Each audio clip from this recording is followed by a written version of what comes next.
Manipuri Territorial Integrity Ngaktuna Thamba Amadi kanglon kaina changlakliba Meetopsing Khandoktri Phaoba Delimitation Touba Yaroi haiba yaona point mangagi memorandum ama Prime Minister, Union Home Minister Amadi Road Transport and Highways ke Union Minister da pishillagani haina AITUC Manipur State ke General Secretary L.Sotinkumar na phongdokkhre Mahal Teng Talaiba Irabat Babanda ngasi pangthokpa paugi mipam amada wapam ase phongdokladuna L.Sotinkumar na makata na hai thasgi taramathoida Delhi da Employees Confederation ke member singamadi AITUC ke member kayana sarugyaduna All India gi oina pangthokadaba sit-in protest asida Manipuri ke AITUC ke member yankairomna sarugyagani sit-in protest atuda hojek leibak asida leiriba karmachari singna thengniriba khudung chadaba sing miyamda khanghangani Amaromda protest atuda Manipurda thokliba irang asigi matangdasu solidarity utkani chahi ani fazilaklaba irang asi center na loshina ba thorang paikhatpagi mami tade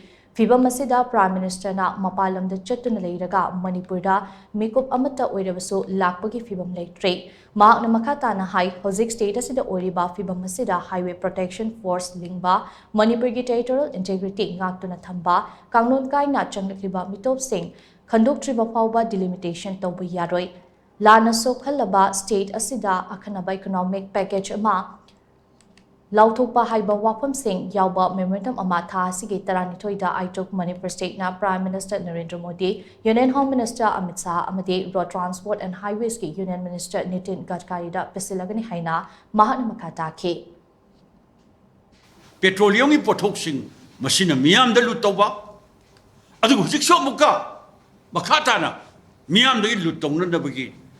Sanjel Eba Kongtanga se, Mashe, All India Trade Union Congress Manipuri, Yabanga Moy, Loina, Masi Mayokta, Ekoi, Haro Punabaki, Oina, struggle to, none of Bagi same side.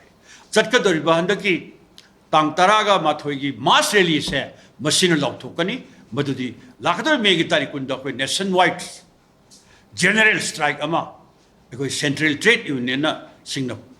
koigi sinmi karmachari ke yam maktokta amadi koigi adugumba tongan ba suri noi miyam gi mayokta koigi bharu lenga laure bi khongthang mayam se masida koi nationwide koi general strike usu to bedori